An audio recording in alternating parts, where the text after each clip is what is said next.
Hello everyone, this week I'll show you how to do a minimal landscape using watercolors.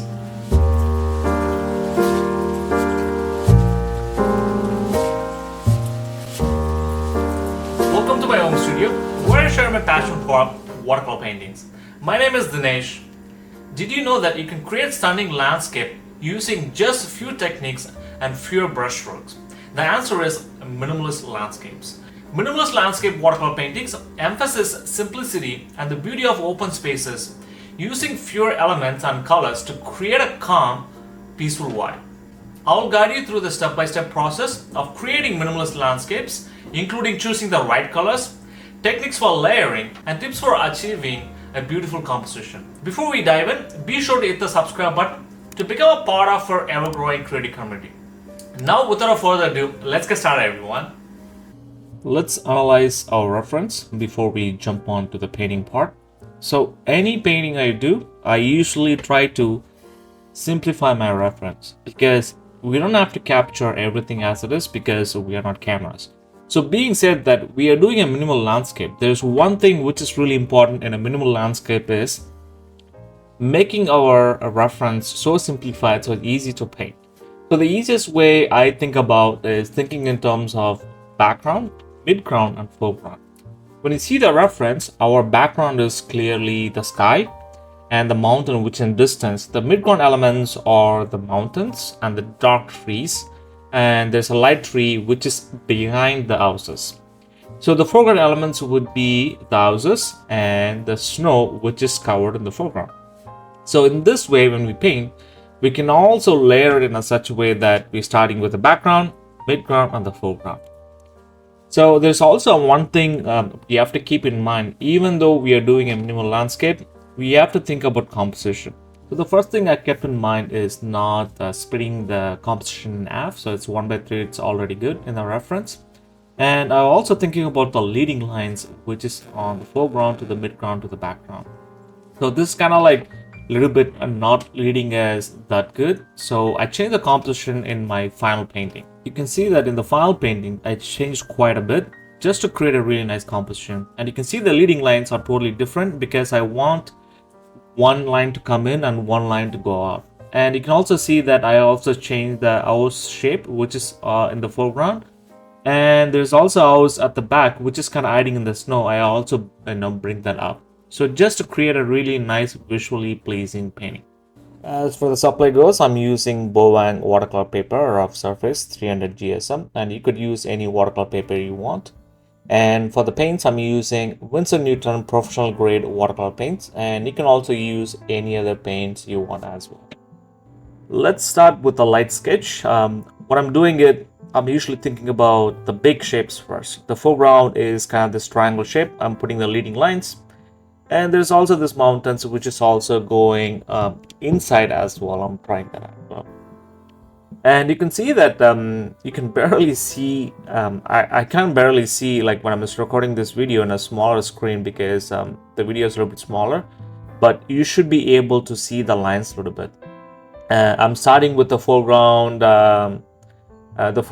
house, and I'm using doing the midground house now. You can see that the space between the foreground and the midground is too close, but I moved it a little bit away from it. And it's also good to have a bigger shape, a medium shape, and a smaller shape.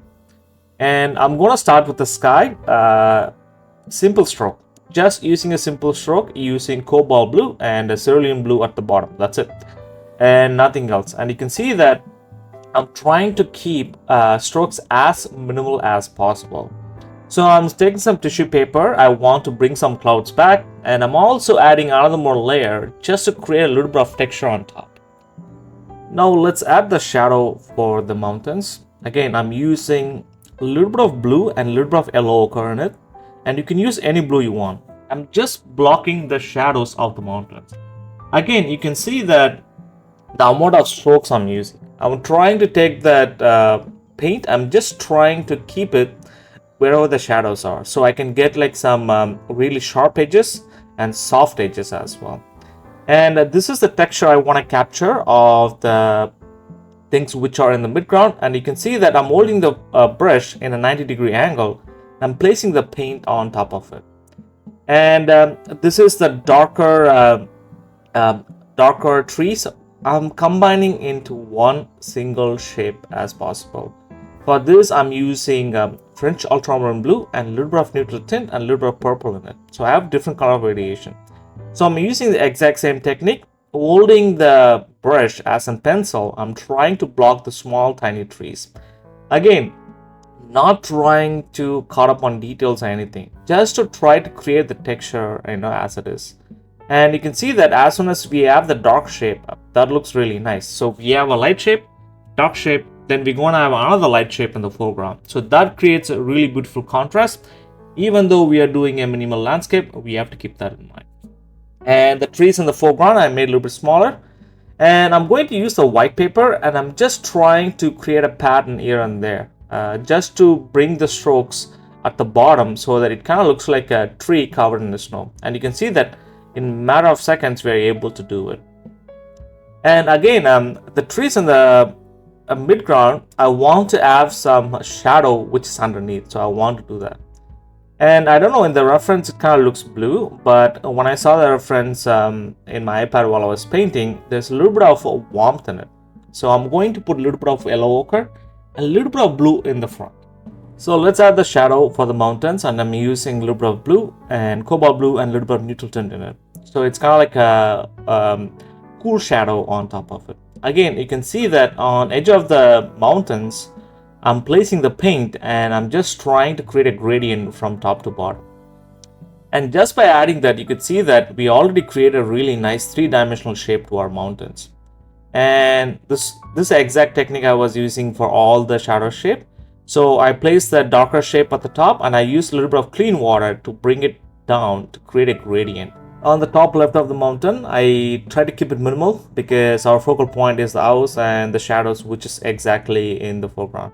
So now I'm placing a darker pigment on edge of the top of the mountains. I'm using my fingers to bring it down.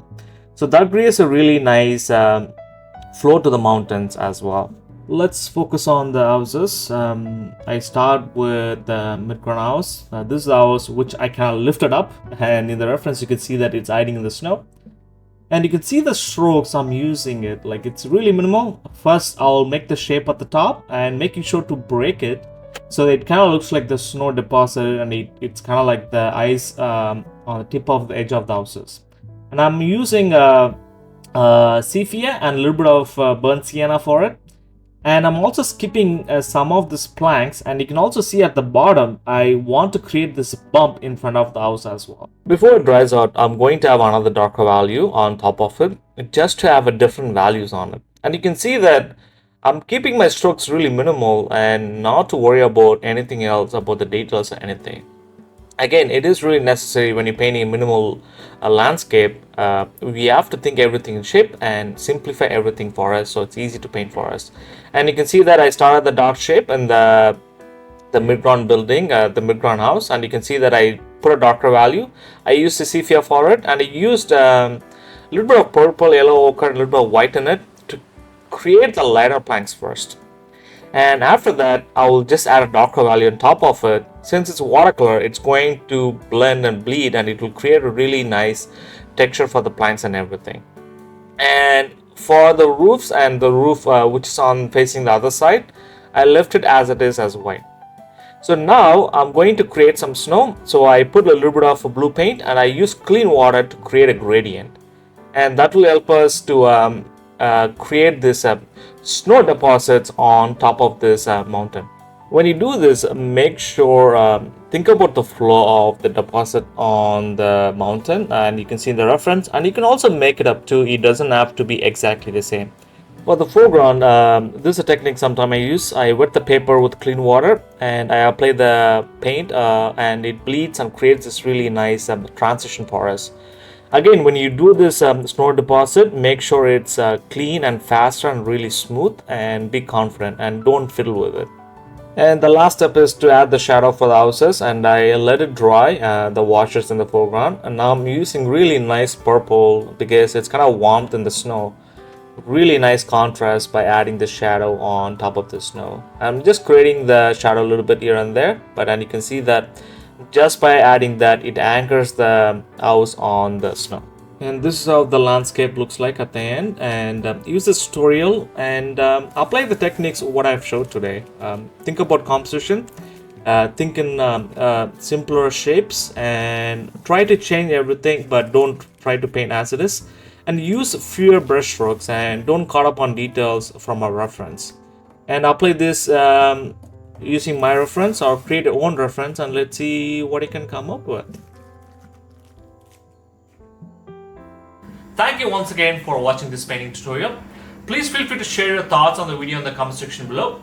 If you have any other watercolor related topics you'd like me to cover, reach out to me at watercolorimpressions@gmail.com or leave a comment down below. Don't forget to give this video a thumbs up and be sure to hit the subscribe button to become a part of our learning community.